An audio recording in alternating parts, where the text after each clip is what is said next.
It's about growing up in America, where your dreams and your nightmares can come true. It's about Super Bowls and making movies, and it's about life in a fast lane and things falling apart and putting it all back together.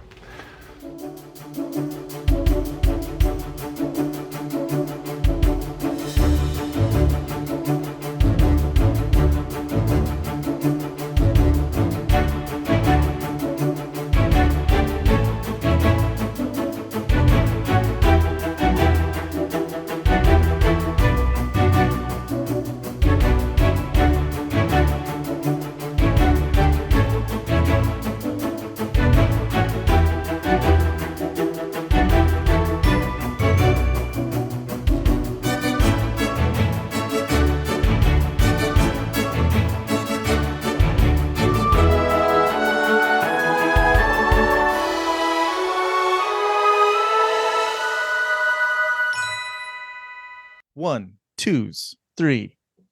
Hey, you guys! Welcome back to episode 9 of Sloth Love Chunk, Sloth your Love Chunk. favorite Goonies Super-Fan podcast. Nice slow-mo. Nice I'm catch. your host, Ants. I'm Matt. And on this episode of Sloth Love Chunk, what are we gonna do, Matt? We're gonna talk about the Tooz. We're gonna cruise with the Tooz. Cruising with the Tooz. Talk about John Matuszak, who Yep. played, probably the most iconic character, really, of the Goonies. Mm-hmm. Yep, Lotney. Give it to me, baby boy. Oh, well, I'll tell you what I've got if you show me what you got. Okay. Sorry, that was my neighbor driving by in his motorcycle. Where was he? He was born in Montana. Is that correct? Wow, No. what? No, that wasn't. Let's restart that. Where was he born? Was born in Wisconsin, you dude. Wisconsin. Milwaukee. Milwaukee, which is Native American for Milwaukee. I should look that up. I didn't even think about that. It was in that movie. I always want to say Last of the Mohicans, but that's wrong. No, it was in Alice Cooper talked about Milwaukee in that movie Wayne's World 2. I was going to say, from. I always think of Last of the Mohicans, but he says Kentucky funny. He goes, Kentucky. Okay. Maybe anywho. Find a wife. That's a good movie. Yeah. But John Matuszak wasn't in that movie. Yeah. Or was he? No. Native American number 3. Okay. He was born. Oh, wait, Matthew, before we begin. Uh-huh. Let's just spell his name. Matuszak. Oh, that's good, because I was watching your eyeballs. You were not looking at a piece of paper. It's pretty good. I know. He's a Tooz. He was born on October 25th, 1950. Mm-hmm. Where was he born, Anthony? Milwaukee, Wisconsin. Mm-hmm. He had 2 brothers and 1 sister. Both brothers he lost to cystic fibrosis. Dude, you're just Wikipediaing this shit, ain't you? I am. No, I got this from one of the YouTube videos I watched. He had 3 sisters. They had 3 sisters? He had 3 sisters. He had 2 brothers. Uh-huh. But they died. Tragic. And he had 1 sister who had it as well, correct? Oh, yeah. See, he had 1 sister that had it, but he had 3 sisters total. Uh-huh. Oh, gosh, I can't be yawning. It's too early for that. You always yawn during our podcasts. I know. Like, I'm sorry I bore you so much. No, it's... Okay. Shall I do a dance for you? Something to keep your attention. Okay. Tell us some more about his upbringing. So, he had 2 brothers who died. One of them died, I think, when he was 4 months old. The other died when he was 2 years old. But they died very young. They both died of cystic fibrosis. He also had this sister who was afflicted with the disease as well. So people say that growing up, he sort of had an aversion to children. Even when he was a young man, he had an aversion to children. And they think that's because he had some sort of, I don't know, whatever you call it. Trauma? Yeah. Associated with his brothers. Uh-huh. So he didn't dig kids, which is pretty crazy, you know? Yeah. He's known for the Goonies. Huh. But once he kind of got famous, once he became successful and he started doing charity work, Story is that one day, well, around Christmas, he volunteered at a children's hospital. He dressed up as Santa Claus. Mm-hmm. And like that's experience sort of broke the dam for him. And after that, all of his charitable work was for kids, especially disabled kids. Mm-hmm. But he was super into kids after that, which is awesome. Wow. You know? Yeah, I didn't know that part. Yeah, I do know that, from an early age, he was a big dude. And his parents at some point moved him to a suburb of Milwaukee called Oak Creek. Yeah. And he didn't really fit in well.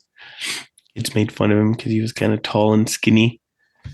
And he turned that into energy. He said, screw this, I'm not going to be made fun of. So he kind of bulked up, started playing football. Yeah. And that's kind of really where his life took off from there. Yeah, he won the state championship for shot put in Wisconsin. The story again, I keep saying the story is. Mm-hmm. But Steve, what is it? Steve Reeves?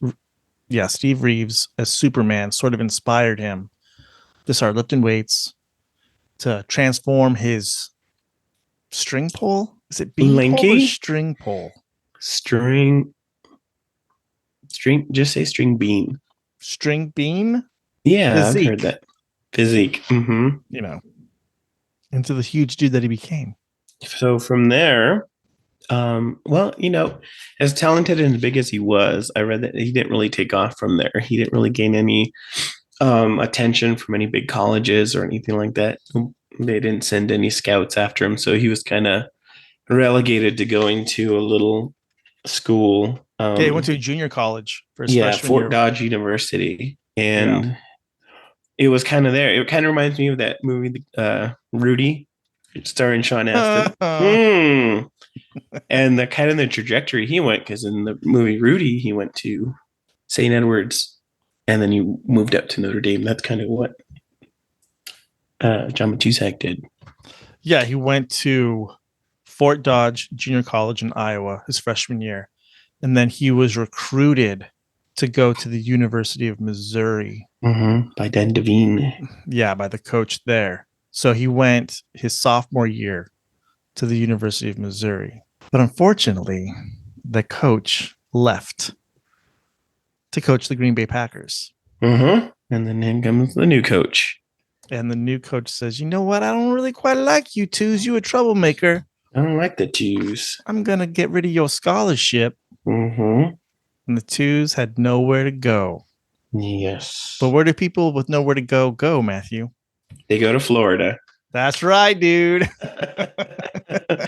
He went to the University of Tampa. Yeah, man. And I feel like that's where the legend of John Matuszak really began. Mm-hmm. Like the bad boy persona that he has. It started in Tampa, probably because it's party town, college town. The documentary I watched on YouTube said, and it kind of foreshadows his career later in the NFL. That school was known as the place for the bad boys. Yeah. The untamable ones, the troublemakers to go, like you said. Yeah, so he was a hardcore partier, got in tons of fights. There's even a story out there that he got into a fight with the professional wrestler, Dick Slater, who apparently Dick Slater knocked him out cold, like in a fight, but who knows? Really? I don't believe it. I don't believe it.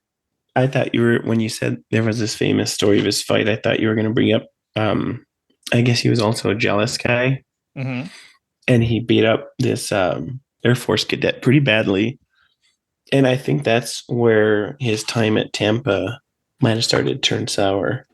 Oh, yeah, he busted that dude's face up, right? Yeah, It wait, took him was like that a million it? surgeries to get his face fixed up? It might be. You know what's crazy, too, is when he was in college at Tampa, I watched his interview with David Letterman. I think it was like 81 or 82 with David Letterman. It was 82. Mm-hmm. And he was talking about when the Raiders went to the Super Bowl in New Orleans, that he had invited some friends.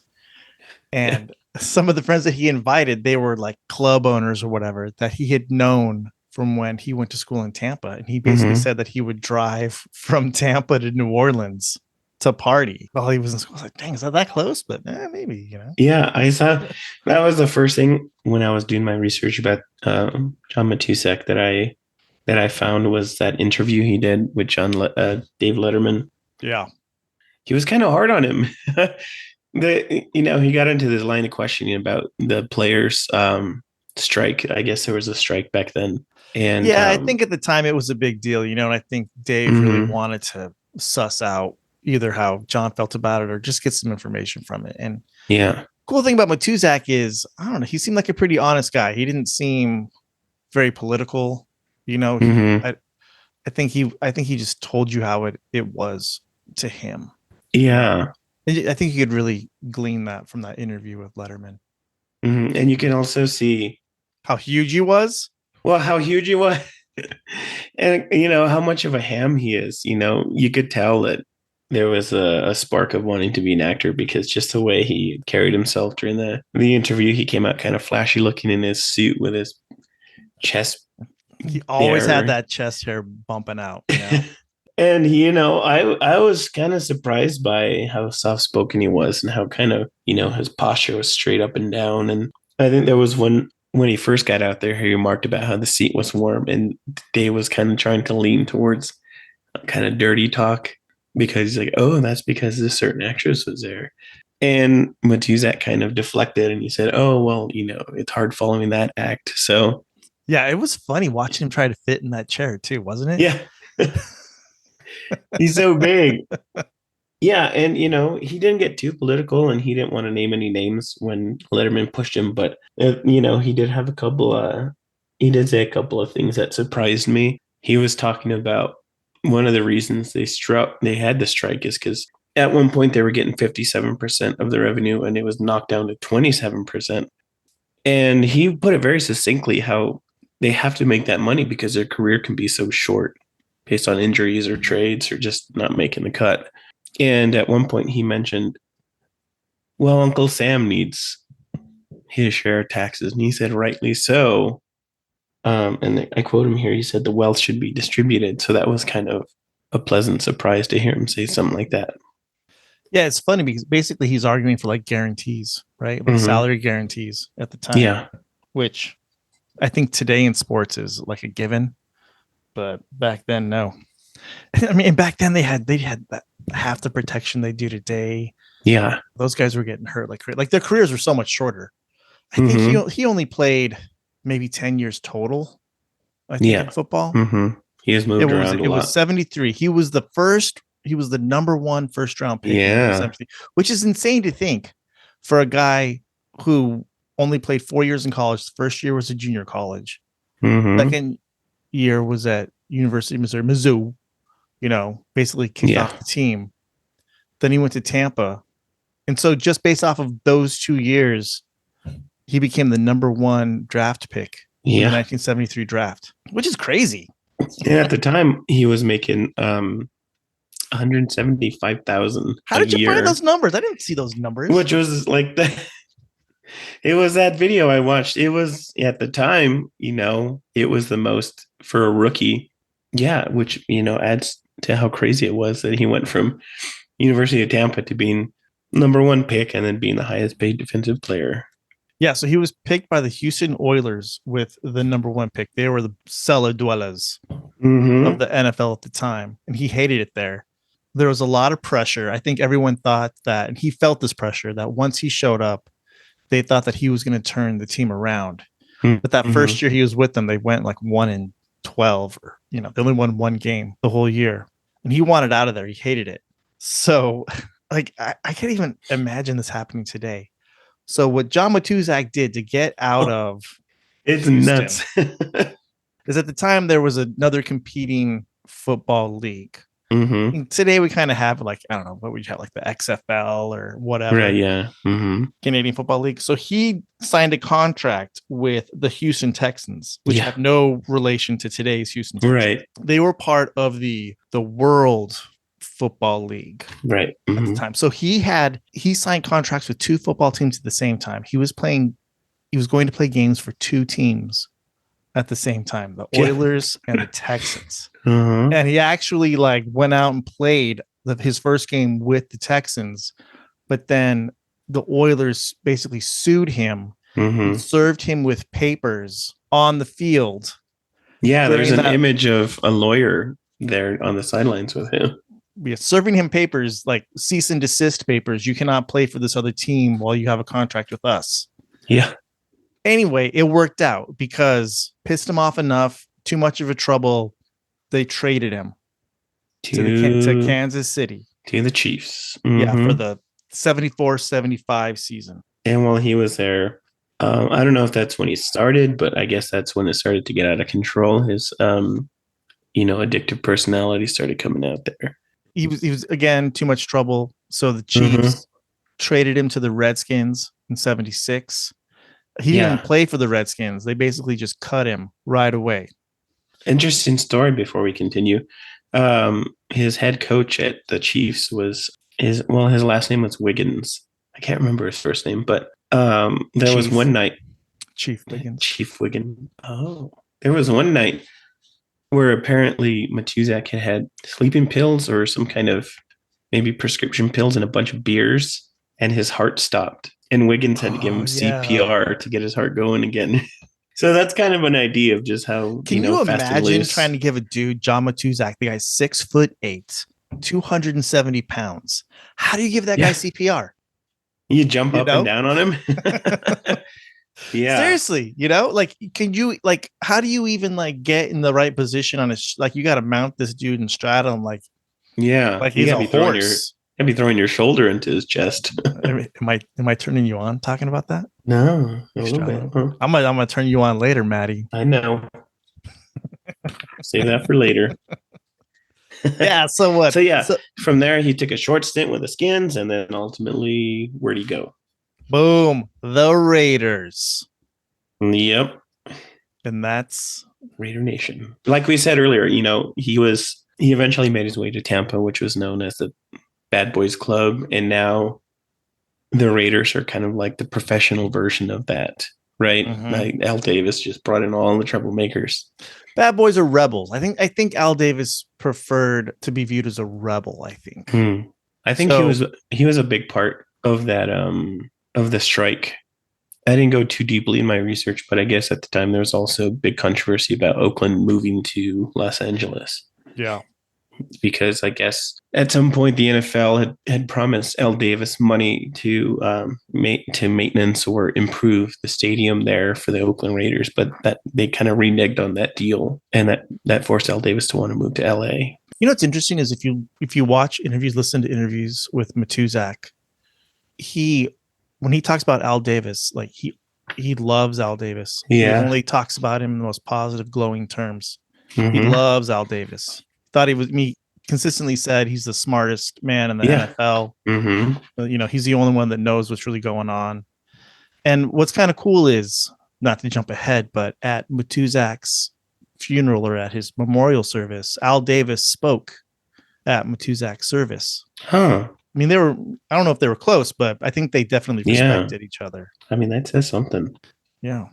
Huh. So yeah, man, he played for the Raiders from 76 to 82. And that's when the injuries started piling up, right? Well, the first year he was with the Raiders, they won the Super Bowl. 1976. That was the Raiders' very first Super Bowl. Not a coincidence. No. They had the Tooz. By the way, that was his nickname amongst the athletes, the Tooz. The Tooz.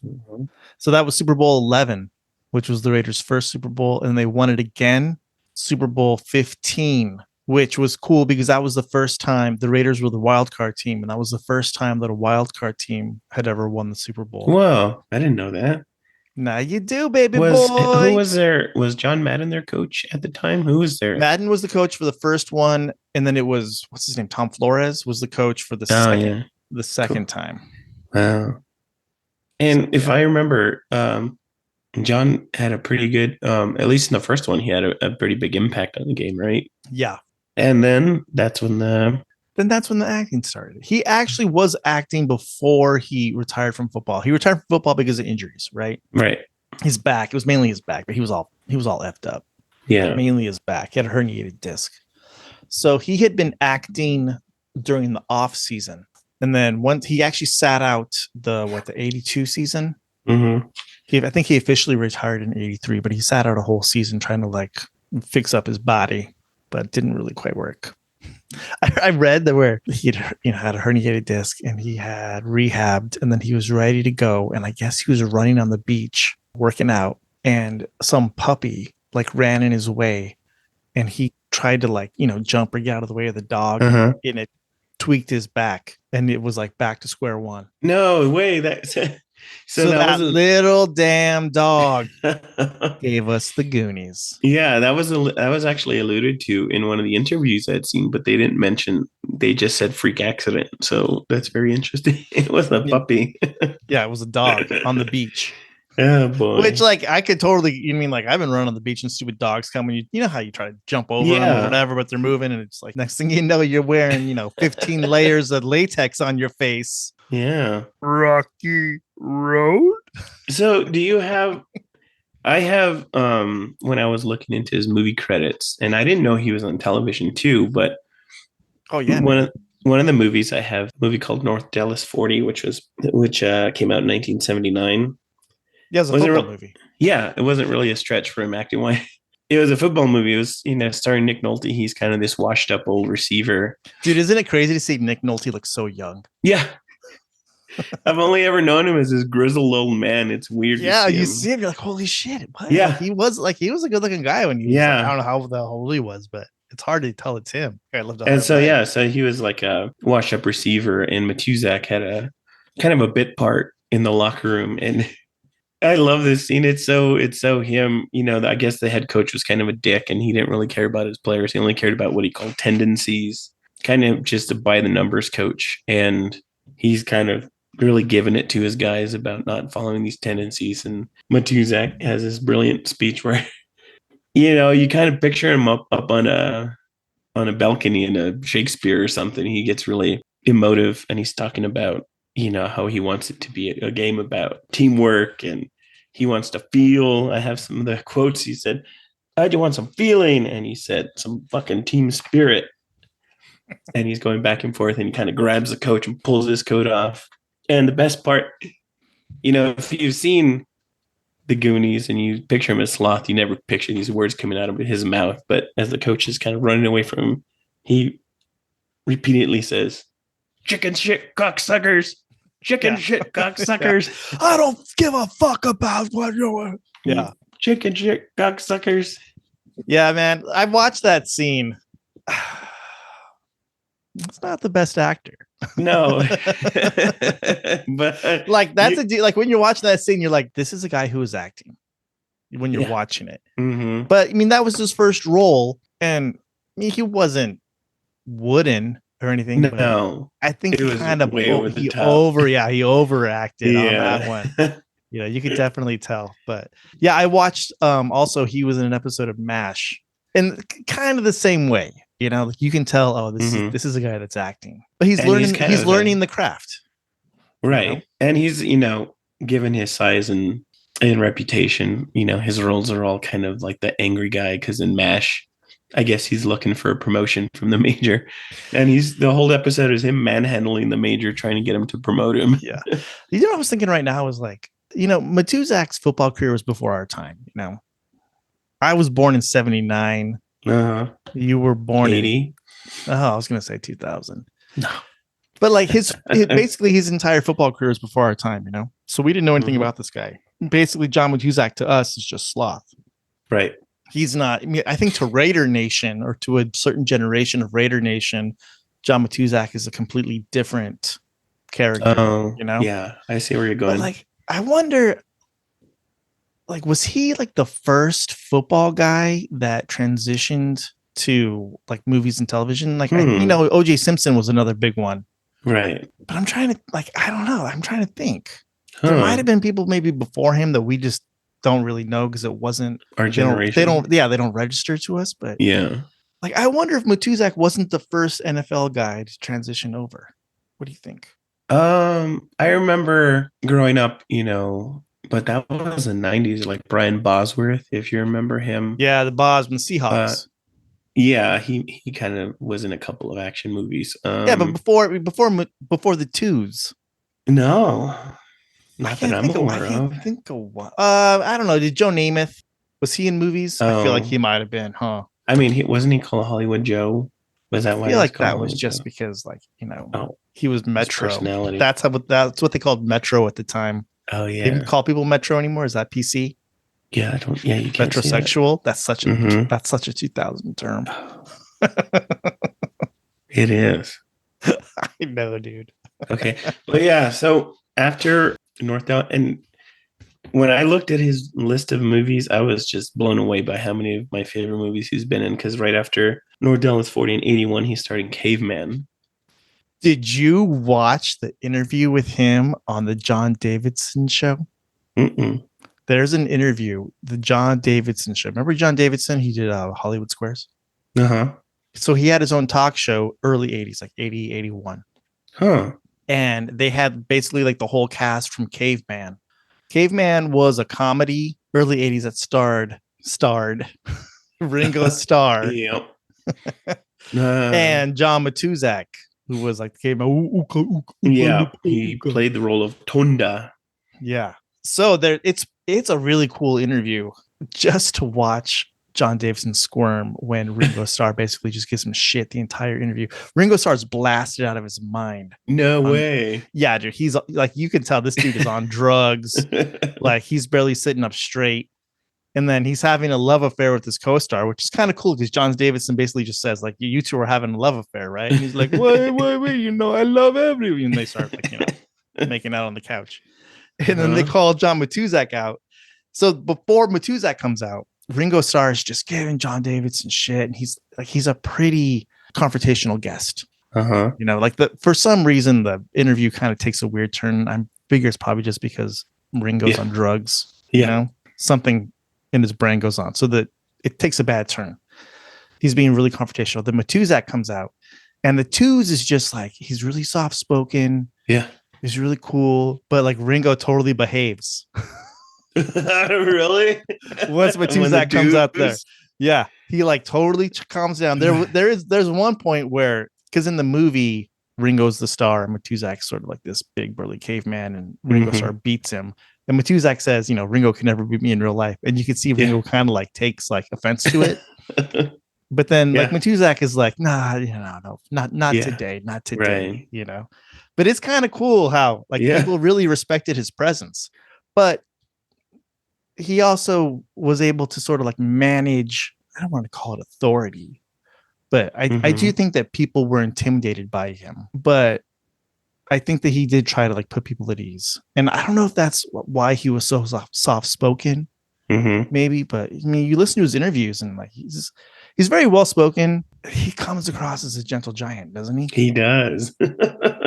He does. Even like I said, with that Letterman interview, when he would try to get him riled up, he wasn't taking the bait, and he would usually take the more relaxed. You could tell he's not the brightest dude, but he's no dummy, but I don't know. Yeah. So after Caveman, Ice Pirates. I had no idea he was in. I mean, I must have seen him. Obviously, I've seen the movie a few times, and it's just so goofy. That movie's so goofy. The scene that I saw, and I don't have any context because I haven't seen the movie in ages, was the main character of the movie. I already forget. Jason and his buddy are running from the Templar Knights. I guess that's the universal authority. The Tooz runs after him. He says, "Wait for me, pals!" And he jumps and he grabs onto the back of the motorcycle, and they drag him around this mall or shopping mall or something while he's wearing a suit of armor. It's so funny to see. The movie stars a young Ron Perlman. What character was he? Some dude. I don't remember that. But then, I was actually looking at this and I was thinking like, man, Ron Perlman. I'm like, he's a large man, I was like, I wonder if Matuszak had lived to today, would he be inhabiting the roles that say someone like Ron Perlman, or like who's the actor of today? Even like a Schwarzenegger. I don't think Matuszak's like a Schwarzenegger guy just because Matuszak was so tall. Oh. Schwarzenegger's Mhm. probably pretty short, I feel. Oh, He's just huge. Maybe like more of like a Dolph Lundgren role. I think Dolph Mhm. Lundgren's kind of tall.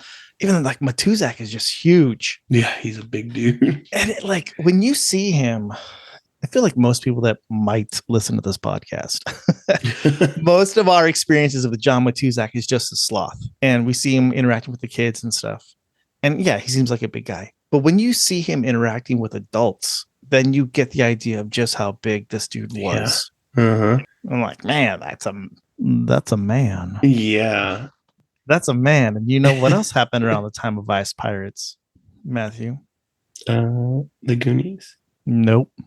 John Oh. Matuszak posed for Playgirl. Oh my lord, he did. This is news to me. Yes. Well, Maddie, you may find salary figures and other interesting anecdotes and information, but Gonzo's the only one that was able to find John Matuszak's Playgirl pictorial. John Matuszak, what else should I say? Spread. Hey-o. Sat for Playgirl. For Playgirl. Yeah, the December 1982 issue of Playgirl. Christopher Reeve was on the cover. I don't think Christopher Reeve was naked. I hope not. Yeah. Anyway, I looked at these pictures, guys. And as a man who was comfortable in his sexuality, they're like, there's not even a penis. I was kind of disappointed. You wanted to see the Tooz. Well, you know, like I was like, what does Sloth's penis look like? But no, it's like they're suggestive. You see his like bare butt, and then like he's wearing like a towel and it's scooted down like as far as his pubes can possibly go before you know. What about his balls? Does he have one lower than there's the no other? balls. There's a lot of chest hairs. I thought maybe it would have had sloth balls. All right, so then this is what's kind of weird. He was in the December 1982 Playgirl, Sexy Man Tooz, and like he was good looking. I mean, like yeah, that's a dude, you know. Yeah. In I think it was the October 1985 issue of Playgirl, they reprinted Matuszak's pictorial. It was like a flashback, and they were trying to capitalize on the popularity of the Goonies. So in that pictorial, they had pictures of him. They inserted pictures of like Sloth. So the character of Sloth actually appeared in the October 1985 issue of Playgirl. If anybody wants to go out there and buy it. No way. Yeah. I'm sure someone has it somewhere. Dude, I was going to buy it for you because I know you wanted to see that stuff. I do. But like it's expensive to find these old, like especially Playgirl, because it probably had lower circulation, you know? Oh, yeah. Anyway, even just buying a PDF, I looked into this. This is what I do for this podcast. I know. Just buying a PDF of that issue was $50. Say what? For a PDF? You know, if you just had the Fratelli's $50 bills out of there. Whatever. $50 bill. Oh, there's a person back there. My daughter sneaks into the room right when I'm talking about Playgirl. There's a little person. She's real slick about it. I'm talking about penises, sweetie. Oh my god. She's 7. Oh my god. Okay, we got to cut this whole section because we're going to get flagged. Anyways, hey guys, I'm going to upload as many pictures as I can. From the Playgirl pictorial to our website, slothlovechunk.com. Maybe a couple safe for work. I won't do any NSFW on our Instagram at Sloth Love Chunk Pod. And as always, you can email us at goondocs at slothlovechunk.com. All right, let's keep it going. So after Ice Pirates, he was, of course, in the Goonies. Well, you're just gonna pass by it. Well, no, I mean, so yes, of course, after Ice Pirates in 1985, he started in the Goonies as Sloth. He did some TV during that time. Yeah, he was in Perfect Strangers, which is crazy. Which is another favorite show of mine. He was in Miami Vice, Silver Spoon, Dukes of Hazzard, MASH. What else? Oh, A-Team. Was he a bad guy or a good guy? He's probably a bad guy. He's always going to be the bad guy. Yeah. Okay, so tell me about his time with the Goonies, Anthony. Well, John Matuszak will forever be known until the end of time, until the universe Explodes and starts again. No, how did he get on the Goonies? Do you know that? I don't recall. I watched an interview with Steven Spielberg's personal assistant. Mm-hmm. I think that's what the dude's title was. What was that guy's name? Uh-huh. Where he says that Matuszak was Richard Donner's idea, because Richard Donner was a big football fan. Oh. And so it was his idea to bring in the Tooz. And man, it was the best. Yeah. This is what I feel. These are my personal feelings about the Tooz and Sloth and the Goonies. Is that I feel bad for Matuszak, because with the Goonies, it was his best part. Like, it was his best acting. Mm-hmm. If you watch all of his other roles, he's kind of playing like the same character, you know? It's sort of like angry, muscular man. You know? But then when you watch Sloth, after watching a lot of Matuszak just being, you know, Matuszak normally, and then you watch the Sloth, you don't even see Matuszak, really. Yeah, it's a world apart, Sloth. right? Mm-hmm. And that's, I think, how you know that, like, this dude is a great actor. I think, at least for that part. Right. Just how he, like, almost how he made Sloth childlike. Mm-hmm. None of his other roles. It was like he killed it in the Goonies. Yeah. But what sucks is that no one sees his face. Right. You know? And you really have to look it up if you want to. Yeah, and like it really did nothing for his career, because I mean, I guess unless people look at credits, they don't really know that's John Matuszak. You know? It's a bummer, dude. Yeah. I mean, you have to really be a fan to know the Tooz. And like we said earlier, to us, John Matuszak as Sloth, like you said, is just this childlike person. And so in our research, it was surprising to us to find how tumultuous his upbringing was and how much of a partier and how volatile he could be. Yeah. Whereas if you take somebody who was, you know, grew up with him, same generation, they would think, holy shit, look at this guy playing this gentle giant. To them, the surprise is Sloth. I do think that, and you hear a lot of people attest to the fact that in real life, Matuszak was a gentle giant, and a lot of the bad boy image was him playing the role of the bad boy. He even says, like, when he plays football, that he assumes the role of the football player, of the bad guy. And I do think that there probably came a point where he got a reputation for being the bad boy, going out partying, going crazy, and then people expected that of him. Right. So then I think he was playing the role of the Tooz. I mean, only perpetuating it. But I was very surprised to learn that he actually wrote a book. Cruisin with the Tooz. Cruisin with the Tooz. I didn't look it up too much, but I think it was in 82 he was giving an interview on. I think it was just some kind of morning show. That's not 82, bro. It was like 87. You wrote the book in 87. Oh, 87. I'm sorry. Gosh. I don't know why I said 82. 87. I played an excerpt from this interview at our beginning of the episode, Matthew. 87. Yeah, he kind of talks about how he's done with that, with the Tooz persona. He seems totally healthy. He seems like a happy, healthy guy in 87 during that interview. Let's get back to Sloth a little bit. Okay. So, to become Sloth, Matuszak had to undergo 5 hours of makeup every day. They had to apply 15 different layers of latex, electronics, you know, to make his eyes move, his ears move every day. And anyone associated with the film can ever say is that Matuszak never complained once. Yeah.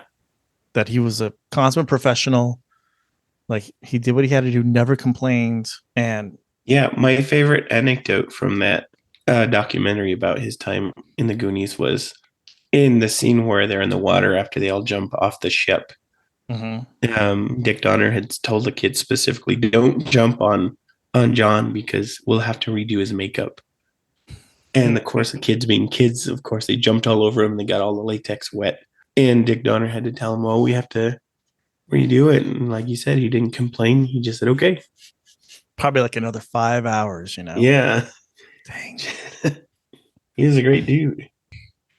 When did he start to decline? No, I don't think he started to decline. Okay. I guess we have to get to the sad part of the episode. Right. So, John Matuszak, unfortunately, I don't even want to say fortunately. What should I say? Tragically? Boom. Yeah. He passed away on June 17th, 1989. Mm-hmm. Dude, it would have been crazy if it was June 7th. That would have been Goonies Day. And what was the culprit? It was a painkiller. Mm-hmm. It's not like the dude was like shooting up fentanyl or like shooting up whatever. Mm-hmm. It was a painkiller that was prescribed to him from his probably from his football days. Yeah. I think he had a fiance at the time, had said Yeah. that, he had woken up early in the morning, whatever, had taken some of the pills, maybe took too many at the time. And I think it was what was it? Darvocet? I think they killed him. I think it's been outlawed in the US since then. Mm-hmm. And he was also such a big guy. So his heart was obviously probably under strain just to begin with. She found him unresponsive in their home in Burbank. He got to the hospital, but they were unable to Bring him save back. him. Yeah. So yeah, he died at St. Joseph's Medical Center at 9:39 p.m. On June 17th, 1990. He was only 38 years old. Yeah, that's so sad. 38, man. Yeah. Yikes. Rest in peace, John. Yeah. And where is he buried? He is buried in Wisconsin, south of Milwaukee in what is it? Cudahy? How do you say it? Cudahy? He's actually I think he's cremated. I found the Los Angeles Times obituary, I guess, for him, and it said like he was going to be cremated. Oh. But his gravestone is him, it's his mom, dad. I think there's a sister. So it was like a family plot? Yeah. He basically left his entire estate to his mom, who she passed away in 2020. It's pretty crazy that John Matuszak's mom was still around till 2020. Whoa. Yeah. Most of his estate to his mom. He left his Super Bowl rings to his nephews, which is awesome. That's cool. Talking about his graves. I hate talking about somebody's gravesite, or like talking about it like in a positive manner. But yeah, so 600 people showed up to a service. Al Davis spoke, and he was like, John Matuszak is forever Raider Nation royalty. He's probably not in the Hall of Fame. He's not in the Hall of Fame, but I'm not a Raiders fan. Yeah. You're a 49ers fan, Matthew. I know. Oh, are you crying? No. Sad little baby boy. No, they'll have their time. Oh, are you okay? Did Taylor Swift break your heart? No, okay. Actually, I'm a Broncos fan, so I hate the fucking Raiders. But I guess you gotta have a little love for them. The Tooz era, I like them. Yeah. But what's really cool about the Tooz is that every year, I think it was since 2012, they had what was called the Goonies Night Ride, where it was a bicycle ride. It started in Milwaukee, and they rode their bikes to John Matuszak's gravesite. And they got to his gravesite, and everybody paid their respects, and they ate Baby Ruths. No. I think that's fucking beautiful, man. I mean, how cool is that? You get a little misty-eyed. Look at you.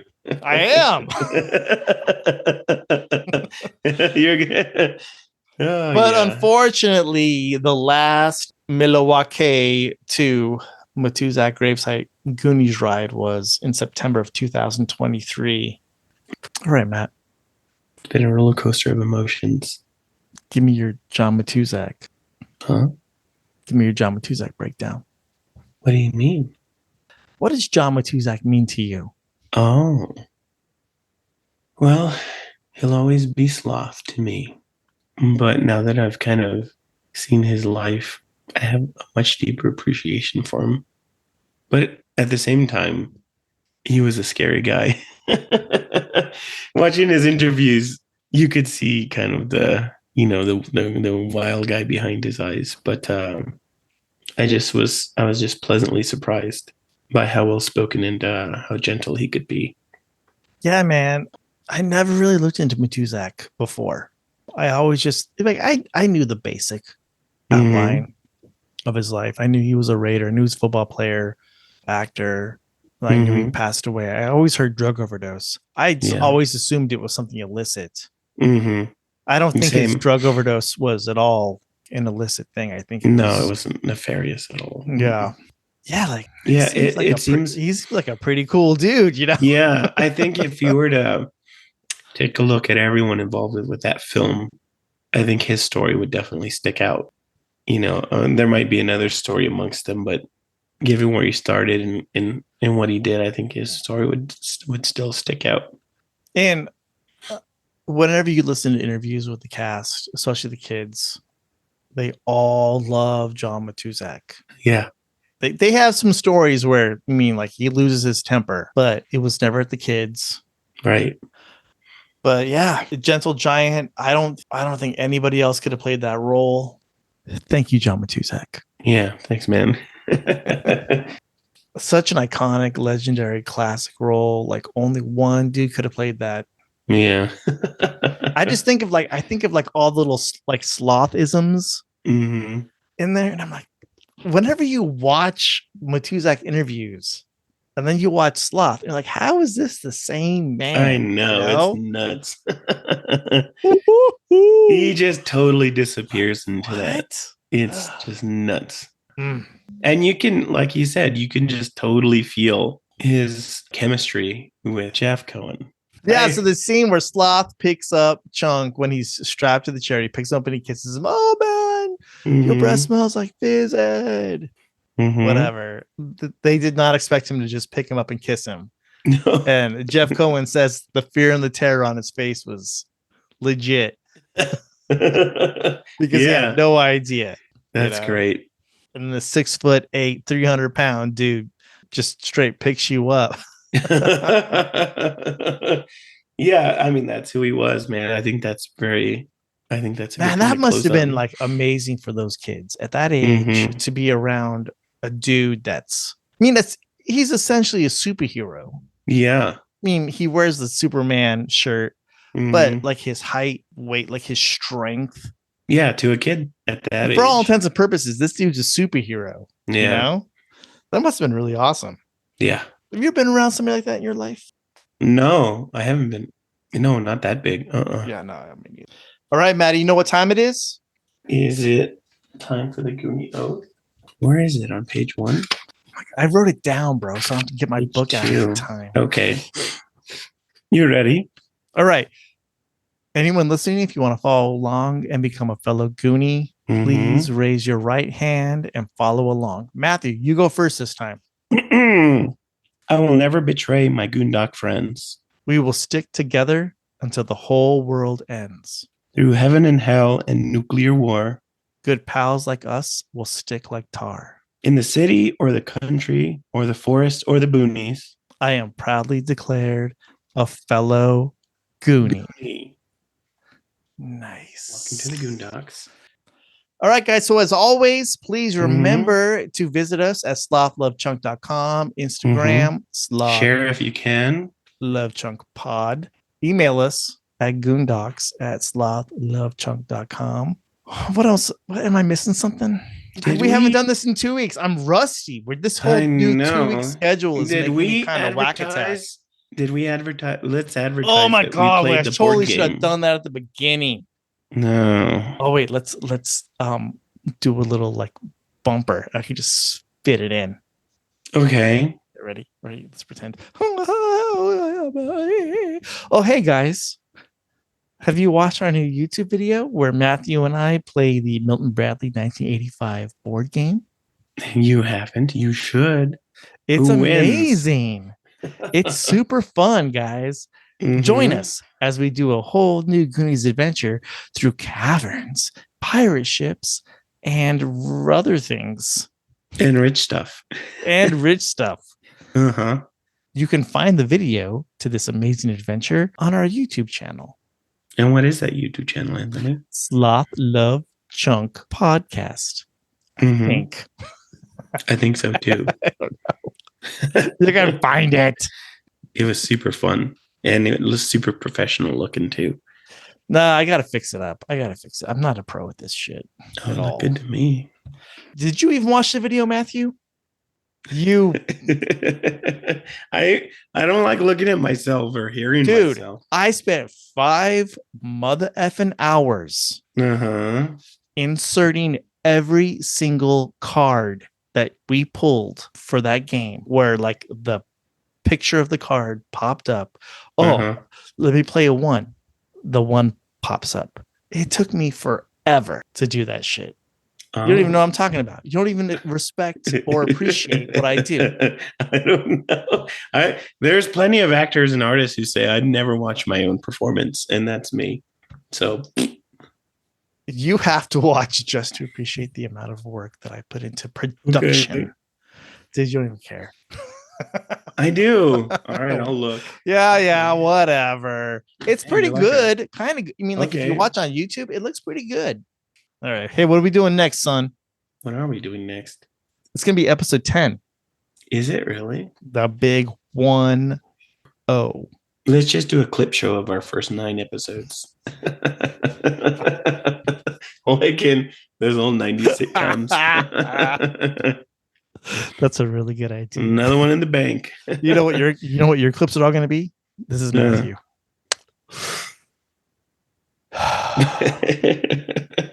Here's another one.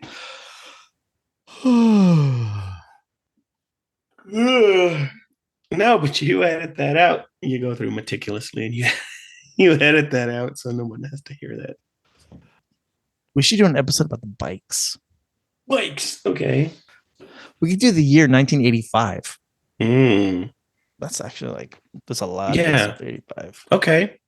It's like tertiary Goonies. Right. But yeah, do you it tells think 1980, do you think, I think people say 84, but do you think 85 might be like the greatest year of movies history? There are so many. I can't even remember them all. Yeah, I think that would be kind of cool, to get an idea of what was going on around the world when it came out. All right, Maddie. All right. All right, I got to edit this shit. It's going to take me 5 days to edit this. And then I'll not listen to it. No, this one I'll listen to because I like this one. Okay. All right, Maddie. All right. All right. Bye, dude. Bye. Bye. Bye.